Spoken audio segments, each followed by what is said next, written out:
So as you can see, Ethereum was just below, let's see, what was its lowest? It was $1,400 on April 8th. Even with this bearish news that people have. And here's what I want to say. Everyone always wants to discuss whether you hodl, you trade, but you have to take profits. The one thing is that you have to take profits. But what you need to understand before you take profits is you should be focusing on what your average price is so you know how much profits to take. So let's say even in this chart here, let's say you got in at the beginning of the year, like last year, November, right? November 5th, right? And it went on that tear north when Trump said capital gains taxes. So it went from 23 here, right? That was your entry point, 3,200. And this is why I'm trying to tell you that the volatility is a strength, right? It always does this. See, people try to look for 5x, 10x returns, when realistically, you should be trying to power up your positions when you buy. I prefer to buy on red. The largest purchases I make are on days and times like this. This is where I put the money in. And then what I do is that I wait to sell into strength. It's a simple formula and it's very common in value investing, right? So now, anyhow, it goes up to 3,200, right? So let's say you bought in there because most people buy in hype. So now you buy it, right? And this is in November. New Year swings around, Trump's in office, inauguration, comes down, right? Tariff comes. It starts its decline down. It's going down, down, down, and then even there, right? It starts going down. This is a quick little strategy here. From 3,200, right? So you don't buy here. See, most people would FOMO in there because this was that capital gains tax, right? And you have to realize that that's speculative. And then we have this national deficit. Here's something that I just think about all the time is that I hear all this stuff about capital gains, and then I feel free to let me know what you think in the comments. I just think it just sounds absolutely crazy that the way that we pay down, the way the government earns money is through taxes. And this is one of the most lucrative taxable events that they're going to regulate. To cancel that out in the position that we're in is kind of crazy. I don't know. I just something I speculate. I just don't believe that is going to be true. I just think it's going to be one of those rumors that doesn't come to fruition. But in the meantime, there's no regulation on it. So we're in the Wild West. So do with that information what you must. But anyhow, so it comes down. So we already said you bought at 3,200, right? It goes up, right? You get excited. Oh, you know, Mike, you're a genius. You were right. Boom, boom. Then tariff comes. Man, what's happening, Mike? What's happening? What's happening? It's moving sideways. I'm still bullish long term. This is what I was saying in February. I'm still bullish long term, right? Then here, the largest purchase I made in the year was about right, where is it? There. Right there is where I bought. I didn't get the bottom perfect. Not going to sit here act like I'm always catching perfect bottoms. But I was on the phone with one of my mentees as this was happening. What are you doing? It's like, I'm going to buy. You should do the same. Largest person I made that year, right there, about 75 grand worth of ETH right there. Boom, right? So then you go here, it's down at 1,500. What are you going to do? What's the market? Because this is where you guys are at now. And what I'm saying is earlier this year, this is where it was at. Same sentiment. Trump comes in and tanked the market, right? Nobody knows anything. Is what I'm trying to tell you is that they can keep screaming, this is the weirdest bull run ever. Make the transition from crypto bro to someone who's building an investment portfolio. It's not the stock market. I'm not trying to pretend like it is. I'm saying utilize the techniques and strategies that they use and build something, because this is the rails of a new era and a new system, right? So now, when you see this, and it goes all the way up to here, right, in a year, I want to show you in the 24 hours what it's done, right? This thing is going down today, right? In a week, what did it do? 3,900 in a week, in 7 days to 3,400. Now, see, this is what I'm talking about zooming out. Like if you're somebody who got in within the last month or so, this is a big deal to you. But what I'm trying to tell you is that if you're someone who just started this year to build a portfolio, if 3,300 is less than your first position, less than your average position, what's the average position mean? How much was it when you bought? If you had $1,000 and you bought ETH with $1,000, and then you can see that in this week, it went down 16%. I'm down 16% in my portfolio. This is what I'm trying to show you. Nope, not all time high. Oh, geez, that's too much. Look at this. Same thing here. If you bought right here, right? And then it goes down to 1,400. Even when it's right here, most of you guys are panicked right here. See, from 32, 23, that's a big deal. I'm not going to lie to you. That's $1,000 haircut. Of course, you're going to be like, oh man, I'm down $1,000 in it, right? And then imagine me coming to you to tell you to buy here, right? But see, what you don't see here, this swing from 1,400 to here, it's 200, like almost 220% return in the year. And guess what? 250% almost. You take profits. Realize it. So then when you take profits, if you bought down here and you take the profits up here, you're sitting on the sidelines and you're begging for this to drop lower. So you could take the 250%, which if you put $1,000 in, that's 2.5 times on your money. So that means you're $3,500 or $2,500, right? So then when you see this, right, and it's at 33, go lower. We're long-term, baby. We already know it's going to run. Now, what do you mean you already know it's going to run, right? So now I'm going to stop sharing the screen. If you can see all of the bullish narratives around crypto right now, you have the ETFs, right? That's going to provide liquidity into these assets. In order to have an ETF, right, you need to have this digital asset basket, this stockpile, these words that you heard before, in order to put the asset into the ETF in order to yield a return. What will you have to do then? You would have to buy the asset. Now, I know I give a lot of flack to XRP. I'm not someone who thinks Solana is the greatest, but you can't deny the institutional interest in it. I mean, David Sachs was somebody who was really bullish on Solana, and he allegedly sold all his just to be the digital asset and crypto czar. I want you to start looking at the reality that you're in. You're in the right place at the right time. The only thing these institutions are going to do is shake out the one thing I would say that's crypto, bro. Shake out the paper hands. Shake out the people who's going to put their money in, make the market go up and down, because what you have to understand that this is a young asset class, right? Because I'm going to go back to the beginning here. This is a very young asset class. We're talking 2 trillion market cap, right? You have a 2 trillion market cap. So now what I want you guys to see here, right, is these are the top assets by market cap. Gold, number one, $27 trillion. Nvidia is 4.8. Apple is 4, approximately 3.9.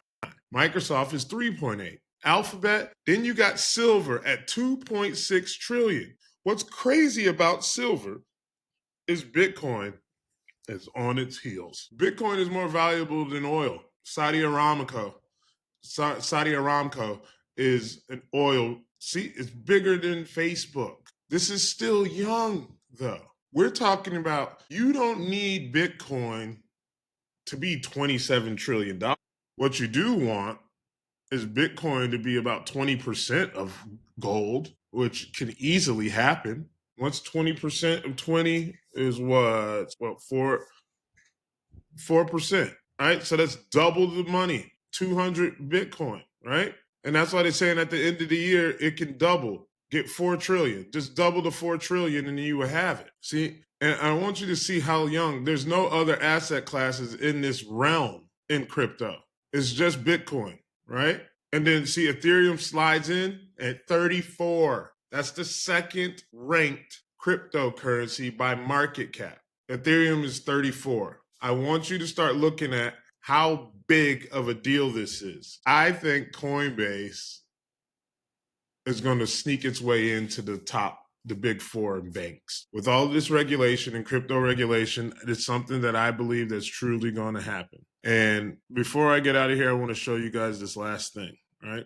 All right, so now, here we are. I want to show you something here. So when it comes to buying, when to buy in, my thing that is always an absolute buy, if I hold something and it's dropped 30%, it's an absolute no-brainer. If I had some money to deploy, I'm looking for a 30% drop, except Bitcoin, because it doesn't happen that often. When I buy Bitcoin, it's just to accumulate as the little brokey that I am. I'm just a small fish. Doesn't matter what you think, how I am to you. In the real world, I'm a small fish. So as you can see, Ethereum's in 30 days down 26%. For 60 days, it's 22%. Now, what I want you to realize is that most people look at them day to day. When's a good time to buy, right? See, anytime I see that something's down 30%, but it's in the top 10, these are the tier 1 tokens, 30% means that once it recovers, I made 30% on the money that I made. And that's the thing that I'm trying to get you guys to realize. Too many of you guys are chasing these X's. What are you getting 30% returns on? Easily, guaranteed. And then once you start tracking and you realize that the market's really not down in your position, I mean, I started buying Bitcoin at $3,500. You think this correction is, I'm feeling it? No. But it doesn't mean that just because you came in at 127 that it's the end of the road for you. It means that you need to exercise more patience and realize, when did you enter the market? Did you enter in the euphoric state? Then what you should be looking for in education is, now that I bought the top, rookie move, how much did I invest in that? And how do I get that average down? If you know the market is volatile, it is a strength every time it comes down. But you need the merit-based news. You need to see that these institutions are looking to buy Bitcoin. You need to see that they're choosing to use Ethereum network on consensus with Linnea and Swift. You need to see that Link is building partnerships. You need to see what XRP is doing if you're into that whole XRP thing, right? You need to see if people enjoy using Hyperliquid as a perp dex. You need to see verified news, because without attention, all of these cryptocurrencies dies. That's why I was telling you that the speculation phase is over with. Now they're telling you what they're going to use. Now that's up to you to be an egomaniac, to decide to do something different than the thing that for the past, I want to say, since I got into it, 7, 8 years, adoption. Wait till crypto's being adopted. We are in the adoption phase now. As they say in Marvel, we're in the end game now. See, this is where you need to start accumulating, because we're going into the adoption phase. They're showing you what they're going to use and what they're going to link. Now, I'm not saying there's going to be some late players and things they're not going to use, but one of the things that I'm extremely bullish on is Avalanche. And I think Avalanche is extremely undervalued. As you can see here, it's at $16, right? And for 90 days, it's down 25%. Good buy here, right? You get it for $16, right?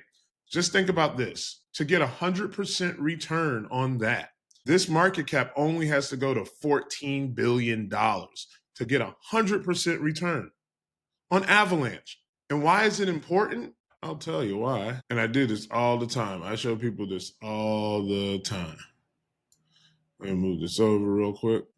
And I'm gonna wrap this up. I try to keep these things under 30 minutes, but I get really passionate about it. So now, as you can see, Bergen County, New Jersey is in the process of putting 370,000 property deeds valued. See, the price is irrelevant.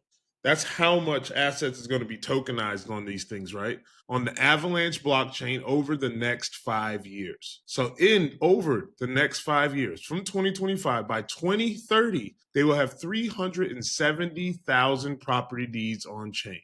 This is something that's showing you that in the future, you're going to be having deeds on the blockchain. This is why projects like Proppy is something you need to be looking into. This is not just being someone who's just being indoctrinated by one simple project. You have to realize that we are in the adoption phase, and this is happening. I don't need to argue with you. Unless you're going to stop New Jersey from doing it, arguing with somebody in the comment section is not in my interest. I only follow money. not opinions. Where's the money and the attention going? 370,000 property deeds on the Avalanche blockchains. We're not speculating anymore. They are telling you. And why the reason why this is important is because this is what I want you to see. Avalanche, right? Great deal. Avalanche is at $16. It's all-time high, right? Right here. It's all-time high. I already see it right here. It's $146. You can see this right here. 146. The upside. Over the next 5 years, right? You can accumulate Avalanche. You want to know, like, imagine if you know something right now from what is 146%, right? Sorry about that. $146 from $16, right? What is that? What's 146? Let me do the math real quick. 9 times on your money. A 9x. And here's the thing. You might even get blessed because there's other things that Avalanche does. They got the car titles too. That's what you guys got to realize. See, Avalanche, see, the California DMV use of the Avalanche blockchain for digital car titles or the vehicles with the make and model Chevrolet Avalanche.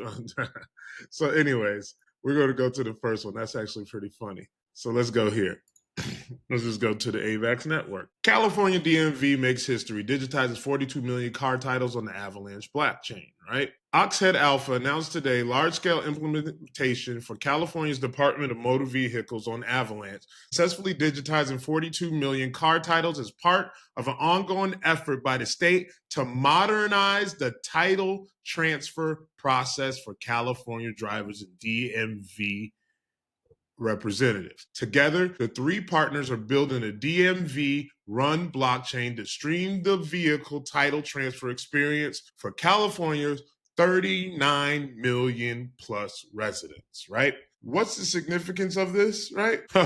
California's economy, right, ranks as the 5th largest in the world behind the United States, China, Germany, and Japan, right? So when a state like California uses something, that is huge news. This isn't just like one of those small overseas countries where they're beta testing something and then announcing it as news. XRP. This is someone saying that one of the largest economies in the world is digitizing their DMV. This is also when I tell you guys that you are going to enter the blockchain via the DMV. I also believe that the SNAP benefits are going to be golden handcuffed to having a digital ID where they can trace, track, and monitor how it's spent. But what I'm trying to tell you is that if you can see news like this, yes, everybody's like, win, win, win, win, win. It's trying to switch from crypto bro to someone with an investment portfolio. Because all you got to do is buy good and then cash out rich. Because in 5 years, if you know you can get 9 times on your money in 5 years, how much money would you put in? And that's the psychology. All right, I'm gonna make another video breaking this down. If you guys join, like, let me know your thoughts in the comments, and I gotta wrap this up, spend some time with the family.